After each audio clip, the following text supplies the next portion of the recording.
पुण्यात्माओं, एक छोटे से परिवार का मुखिया, एक व्यक्ति अपने परिवार के समस्याओं से कितना परेशान हो जाता है, और एक अक्षेत्रीय राजा, एक छोटी सी पृथ्वी के टुकड़े का कोई प्रबंधक है, जैसे मुख्यमंत्री है, ये एक प्रांत का प्रबंधक है, मुखिया है, और प्रधानमंत्री है, ये अपने एक देश का मुखिया है।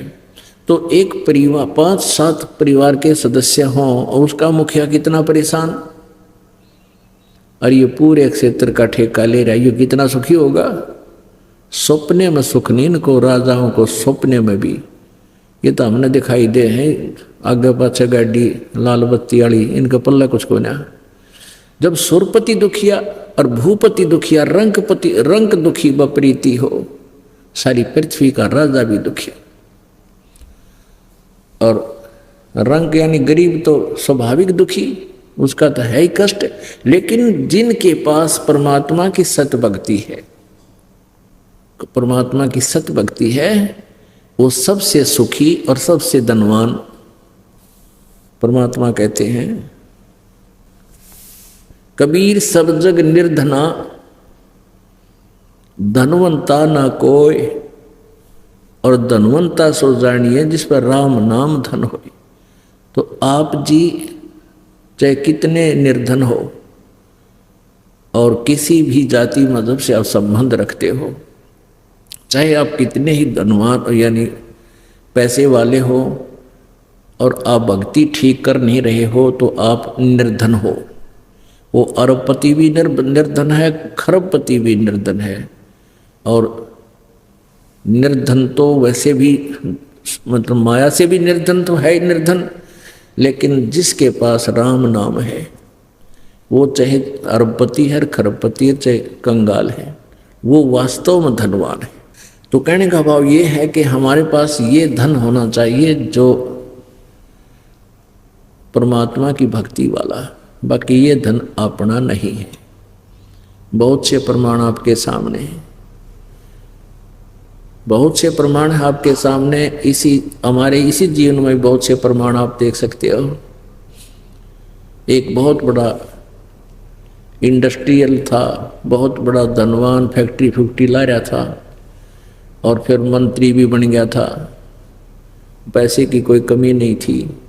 एक पलक में एक्सीडेंट हो गया और यहीं छोड़ कर चला गया सब कुछ। मंत्री, प्रधानमंत्री, ये भी एक पल में शरीर त्याग जाते हैं, दुर्घटना या किसी भी कारण से, एक्सीडेंट से, स्वाभाविक मृत्यु से। तो परमात्मा कहते हैं कि सुरपति दुखिया, भूपति दुखिया, रंक दुखी बप्रीति हो, कहे कबीर और सब दुखिया, एक संत सुखी मन जीती। अब मन जीती कैसे होगा? मन जीतने का तरीका मालिक ने बताया है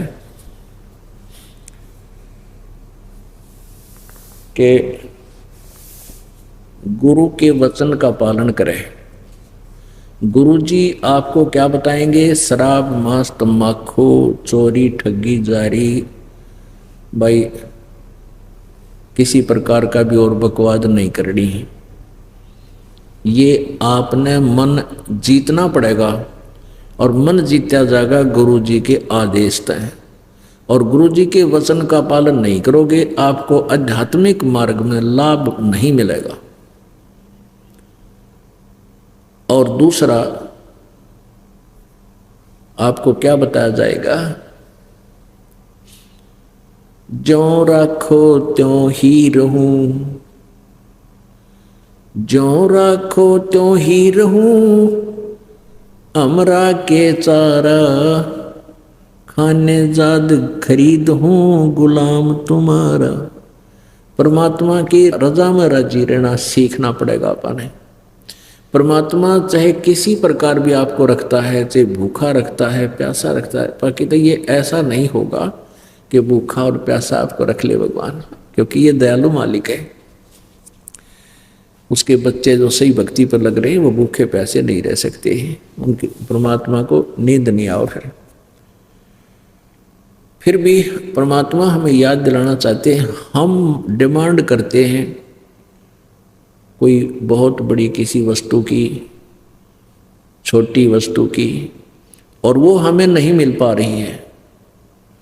हम भक्ति साधना भी कर रहे हैं, तो अनजान व्यक्ति जिनको ज्ञान नहीं है वो अपनी सारी भक्ति का, सारे माइंड का जो है ना जोर, सारी टेंशन इस बात पर ला देखे भगवान यो हो, ये लगा देता है, ये हो जा, मुझे ये वस्तु मिल जा, नौकरी मिल जाए या कोई और वस्तु मिल जाए। तो सुख प्राप्ति के लिए संत सुखी मन जीती हो। यदि हम किसी वस्तु को पाने का प्रयत्न कर रहे हैं और नहीं मिल रही है, तो ये सोचना चाहिए इसमें कोई हमारी भलाई है। परमात्मा जो करता है वो सही करता है। ये बातें हृदय में समानी पड़ेंगी, ये फार्मूले अपनाने पड़ेंगे इस इक्वेशन को सोल्व करने के लिए, कि परमात्मा जो करता है वो गलत नहीं करता। ठीक है, हमने अनजानों ने चाहे कति गलत लगता हो, क्योंकि हम जीव हैं। एक भक्त ने कथा सुनाई, वैसे भी ये कई जगह लिखा हुआ सर पुस्तकों में, कि एक राजा था और राजा का मंत्री, राजा और राजा का मंत्री ये दोनों ही पहले धार्मिक लोग होते ही थे। और वो एक स्वाभाविक बात है, जो उच्च पोस्ट प्राप्त होते हैं, राजा होते हैं, ये पिछले जन्मों की भक्ति साधना से ही होते हैं। इनके अंदर भगवान का थोड़ा बहुत डर बना ही रहता है। तो राजा को इतना विश्वास नहीं था प्रभु पे, लेकिन मंत्री जी को, मुख्य जो उसका मंत्री था, महामंत्री, उसको बहुत विश्वास था परमात्मा की एक एक वाणी पे।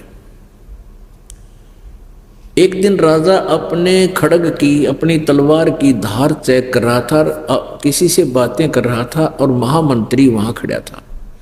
और उस महामंत्री से अन्य मंत्री जो थे वो बहुत चिढ़ते थे कि राजा इसको महत्व बहुत देता है। आगे पीछे से राजा के कान भी भरते थे कि ये महामंत्री आपका अच्छा नहीं है, ये आपका जो है हितैषी नहीं है, हमने इसके बारे में ऐसा सुना। लेकिन राजा नहीं मानता था, क्योंकि राजा ये मानता था कि धार्मिक आदमी है, भगत आदमी है, गलत नहीं हो सकता, ये ईर्ष्यावश बोल रहे हैं। तो एक दिन वो मंत्री अन्य और महामंत्री और राजा खड़े थे और तलवार की धार को ऐसे वैसे हाथ लाकर यूं चेक करते हैं।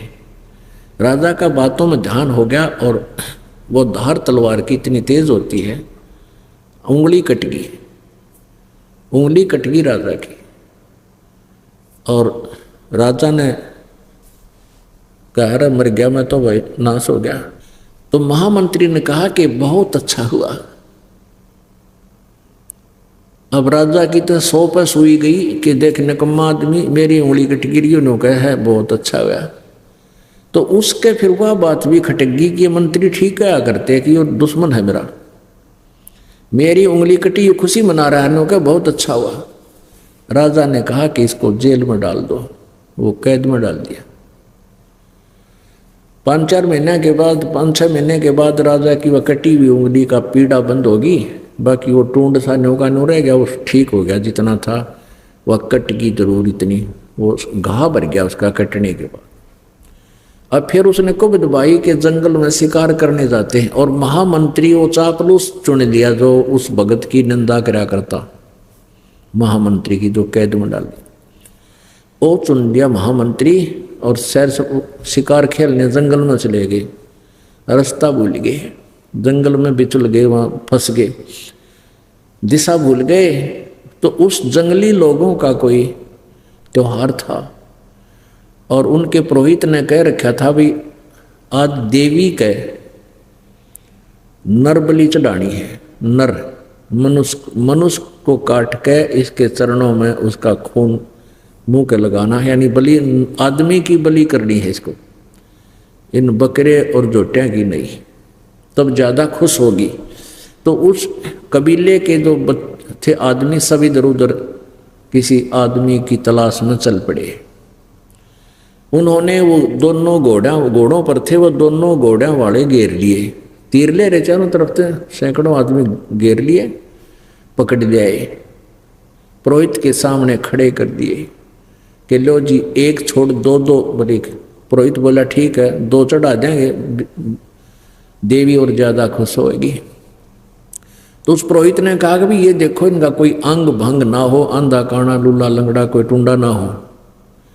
उनकी फिर निरीक्षण किया गया तो हाथ आगे कराए तो एक राजा की जो व्यक्ति की उंगली कटी हुई थी, पुरोहित को बताया गया। पुरोहित बोला भाई ये नहीं चलेगा, इसको छोड़ दो। और राजा तो छोड़ दिया और चापलू चढ़ा दिया। वो महामंत्री जो सेकंड बनाया था साहब, उसकी काट के गर्दन और कर दिया फारिग। अब राजा की तो जान बची, लाखों पाए, डाकों डाक घर आए। घर आकर उसने रास्ते में 100 बार शुक्र मनाया कि उस दिन महामंत्री सही कह रहा था भगत जी, अरे आंगली कटी तो बहुत अच्छा हुआ। ओए होए, ये तो उंगली ना कट रही होती तो जान गई थी मेरी। अब उसने सबसे पहले आते ही उस महामंत्री को जो कैद कर रखा था उसको कैद मुक्त किया, बरी कराया। और फिर उससे कहा भगत जी आपको मैंने पीड़ा दी, इसकी क्षमा करना। आपकी वो बात आज सत्य सिद्ध हुई। आप कह रहे थे ना उंगली कटी, तो आपने कहा था बहुत अच्छा हुआ भाई, मेरे लिए तो घना अच्छा हो गया उंगली कट गई, उंगली कटने से मेरी जान बच गई। फिर उसने प्रश्न किया राजा ने उस महामंत्री से कि मेरे लिए तो अच्छा हो गया, मेरी उंगली कटने से मेरी जान बची, तो आपके लिए क्या अच्छा हुआ, ये 6 महीने की कैद भोगनी पड़ेगी। ने बोला मेरे लिए मेरी जान बच गई ना, मैं तेरे साथ होता वहां मेरी बलि चढ़ाओ। तो आज तो कहते हैं परमात्मा जो करता है सत्कर मान लेना, ये चाहे कथा हो लेकिन ये सत्य है।